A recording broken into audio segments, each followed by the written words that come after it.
एक बार फिर से आप सभी का स्वागत है आपके अपने इस YouTube चैनल पर। तो आज जो हम बात करने वाले हैं वो हमारे सवालों और हम जो कोर्स पढ़ रहे हैं उससे थोड़ा सा हटकर है। मतलब हम जो टॉपिक आज डिस्कस करने वाले हैं तो उन सब से हटकर हैं। जैसा कि आपने देखा होगा कि बहुत सारे स्टेट्स में 10th बोर्ड का रिज़ल्ट आ चुका है, तो मैनी कॉन्ग्रेचुलेशन उन सभी को जिनके 10th बोर्ड का रिज़ल्ट आ चुका है। और राजस्थान बोर्ड में भी 10th बोर्ड का रिज़ल्ट बहुत जल्द आने वाला है।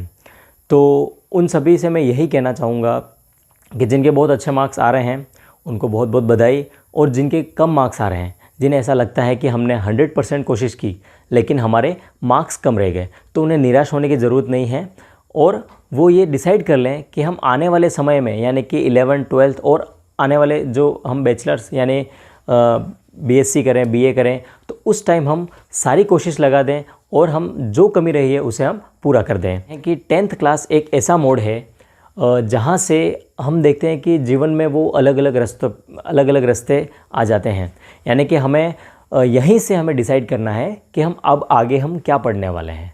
यानी कि हम सब्जेक्ट स्ट्रीम हमें चूज़ करना होता है, तो हम कौन सा सब्जेक्ट स्ट्रीम चूज़ करें कि जो हमें आने वाले 5 साल बाद हमें वो रिज़ल्ट देगा। यानी कि हमने जो एम डिसाइड किया है उस एम के अनुसार हमारा कौन सा सब्जेक्ट रहे जिससे कि हम वो एम अचीव कर पाएँ। तो हम आर्ट्स लें, साइंस लें, कॉमर्स लें, इस वीडियो में मैं ये बताने वाला हूँ कि आप आर्ट्स लेते हैं तो आप कौन कौन से कोर्स कर पाएंगे, आप साइंस लेते हैं तो आप कौन कौन से कोर्स कर पाएंगे, और आप कॉमर्स लेते हैं तो आप कौन कौन से कोर्स कर पाएंगे। और आपने जो टारगेट डिसाइड किया है उस टारगेट के हिसाब से आपकी कौन सी सब्जेक्ट आपको लेनी है। तो एक बार फिर मैं यही कहना चाहूँगा कि जिसके भी 10th में यदि कम नंबर आते हैं तो उनको निराश होने की ज़रूरत नहीं है। उन्होंने बस कोशिश थोड़ी कम की है, जिसे आने वाले समय में कोशिश पूरी करें और अपना रिज़ल्ट अचीव करें। तो चलिए शुरू करते हैं। तो फटाफट डिस्कस कर लेते हैं हम आफ्टर 10th 11th 12th में क्या सब्जेक्ट रखें और उससे हम आने वाले समय में हम क्या एम अचीव कर पाते हैं। तो सबसे पहले हम बात करें यहाँ पर आफ्टर क्लास 10th हमारे पास 3 ऑप्शन रहेंगे। आर्ट्स यानी कि कला, साइंस यानी विज्ञान, और कॉमर्स यानी कि वाणिज्य। आर्ट्स, यदि हम आर्ट्स लेते हैं 11th 12th में हम आर्ट्स लेते हैं तो हम क्या क्या कर पाएंगे। तो जैसे हम 11th 12th में आर्ट्स लेते हैं तो हमारे पास एक ऑप्शन रहेगा BSTC का। यदि हम साइंस लेते हैं तब भी हमारे पास BSTC का ऑप्शन रहेगा। यदि हम कॉमर्स लेते हैं तब भी हमारे पास BSTC का ऑप्शन रहेगा।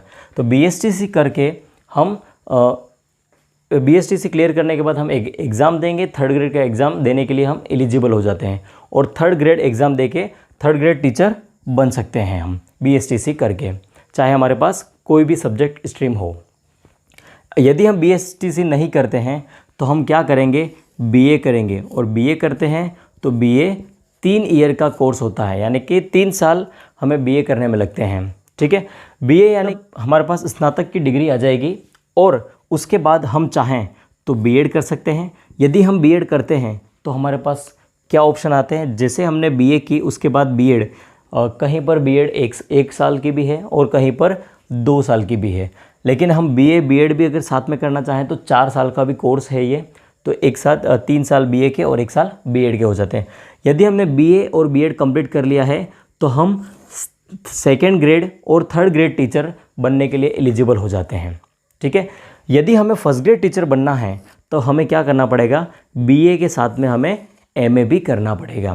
BA MA प्लस B.Ed करते हैं तो हम 1st ग्रेड टीचर के लिए एलिजिबल हो जाते हैं।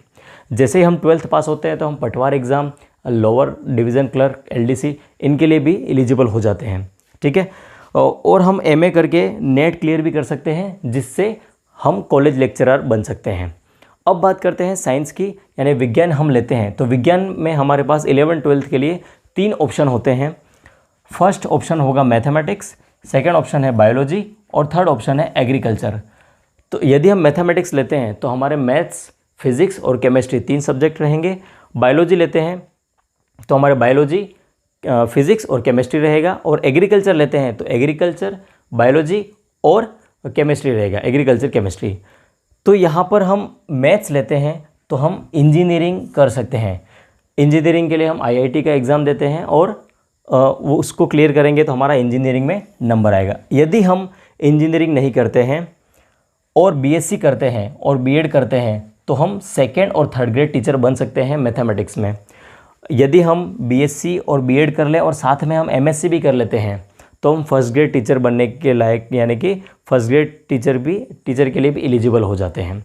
ठीक है, वैसे ही हमारे पास यदि हम बायोलॉजी लेते हैं तो हम एमबीबीएस डॉक्टर बन सकते हैं या हम नर्सिंग डिपार्टमेंट ज्वाइन कर सकते हैं, नर्सिंग करके नर्सिंग डिपार्टमेंट में जा सकते हैं। और हम यदि बीएससी करते हैं इसमें भी और बीएड करते हैं तो सेकेंड और थर्ड ग्रेड टीचर के लिए एलिजिबल हो जाते हैं, और बीएससी बीएड प्लस एमएससी करते हैं तो फर्स्ट ग्रेड टीचर के लिए एलिजिबल हो जाते हैं।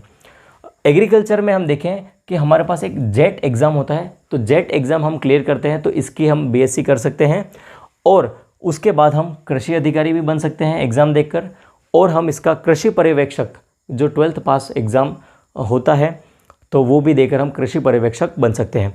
यहाँ पर एक चीज़ और है, आईएएस आईपीएस और आरएएस। आईएएस आईपीएस आरएएस हमारे बैचलर डिग्री कंप्लीट होने के बाद हम उसका एग्ज़ाम दे सकते हैं। आईएएस का मतलब है कि प्रशासनिक सेवा, यानी प्रशासनिक सेवा में हम जा सकते हैं आईएएस के थ्रू, आईपीएस और आरएएस के थ्रू। यानी आईएएस आईपीएस एग्ज़ाम देने के लिए हमने कला से यानी आर्ट से भी बीए किया हो, या साइंस से बीएससी किया हो, या कॉमर्स से बीकॉम किया हो, तब भी हम इस एग्ज़ाम के लिए एलिजिबल हो जाते हैं। ठीक है, इस तरह से हम विज्ञान के आफ्टर बीएससी हम ये सब कर सकते हैं। अब हम बात करते हैं कॉमर्स की।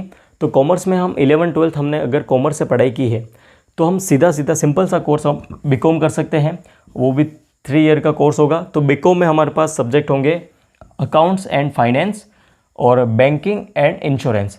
तो हम अकाउंट संबंधी जितनी भी जानकारी है वो हम यदि बीकॉम करते हैं तो हम अच्छे से इसको क्लियर कर पाएंगे, और बैंक में और इंश्योरेंस कंपनी वगैरह इसमें बहुत ही अच्छे से हमें अच्छी सैलरी पर जॉब मिल जाएगी। यदि हम इसमें एमकॉम कर देते हैं तो हमें और भी अच्छी सैलरी मिलेगी।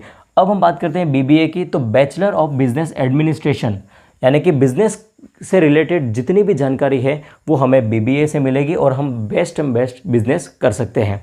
ठीक है, और बहुत अच्छा बिजनेसमैन बन सकते हैं, और 3 ईयर का कोर्स होता है ये। फिर हम बात करते हैं बीएचएम की। तो बैचलर इन होटल मैनेजमेंट, यदि किसी का इंटरेस्ट होटल मैनेजमेंट का है तो वो बीएचएम करे, 4 ईयर का कोर्स है, और वो बढ़िया सा होटल मैनेजमेंट कर सकते हैं। फिर बात करते हैं बीसीए की। तो बैचलर ऑफ कंप्यूटर एप्लीकेशंस, यदि किसी का इंटरेस्ट कंप्यूटर में है और एप्लीकेशन सॉफ्टवेयर एप्लीकेशन बनाना चाहता है तो वो 3 ईयर का कोर्स है। तो बीसीए के बाद एमसीए भी होता है, और बड़ी से बड़ी सॉफ्टवेयर कंपनी में अच्छी जॉब मिल सकती है। अब हम बात करते हैं सीए की। सीए ऐसा सेक्टर है जिसमें कॉमर्स का हर स्टूडेंट जाना चाहता है। चार्टर्ड अकाउंटेंट, इसका जो एग्ज़ाम है वो सीपीटी होता है। सीपीटी जो इसका एंट्रेंस एग्ज़ाम होता है, ये क्लियर करने के बाद 18 महीने की ट्रेनिंग होती है। इसके बाद पीसीई का एग्ज़ाम होता है, और इसके बाद फिर सीए की पोस्टिंग होती है, और सीए में बहुत ही अच्छी सैलरी मिलती है। इसलिए सभी कॉमर्स स्टूडेंट का फोकस सीए पर रहता है। बीकॉम करने के बाद भी हम आईएएस आरएएस आईपीएस का एग्ज़ाम दे सकते हैं। यहाँ पर एक आर्ट्स में हम देखना रह गए, बीए करने के बाद यदि हम एलएलबी करते हैं, बीए 3 साल का कोर्स है और एलएलबी 2 साल का कोर्स है, तो एलएलबी करने के बाद आर्ट्स स्टूडेंट वकील भी बन सकते हैं। तो आप सभी को ऑल द बेस्ट।